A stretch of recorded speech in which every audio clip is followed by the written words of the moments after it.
Top quality और consistent performance के लिए सिर्फ सिल्वर पंप नाम याद रखना। और देखिए आतंकियों के मददगार पर बड़ा एक्शन।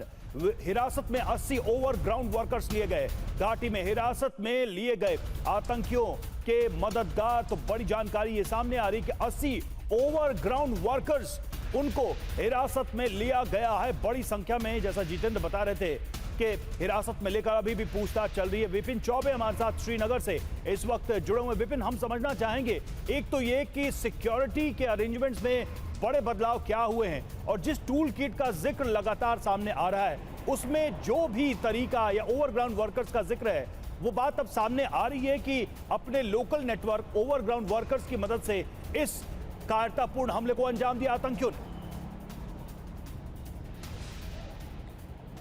जी बिल्कुल, 22 सितंबर के हमले के बाद रवि कश्मीर में बहुत कुछ बदल रहा है, बहुत कुछ चल रहा है, लेकिन सुरक्षा के मानकों को ध्यान में रखते हुए हम वो डिटेल्स नहीं बता सकते। इतना समझ लीजिए कि बॉर्डर्स पर सिक्योरिटी को बहुत ज्यादा टाइट कर दिया गया है। श्रीनगर समेत जितने बड़े शहर हैं, टूरिस्ट प्लेस है, वहां पर सिक्योरिटी को बढ़ाया गया है।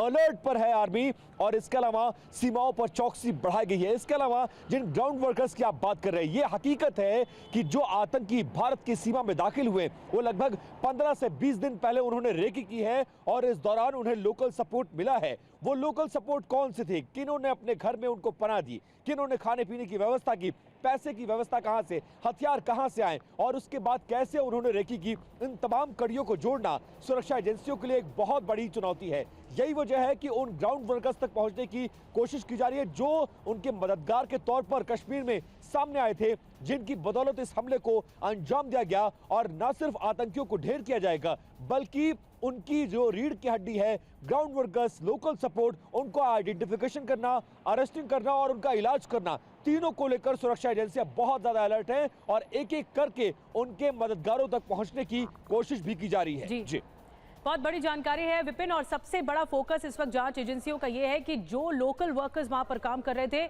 उन्होंने क्या देखी, आंखों देखी, और इसीलिए ही उसी आधार पर जांच को आगे बढ़ाया जा रहा है। मैं आऊंगी विपिन आपके पास भी, और जितेंद्र आपके पास भी।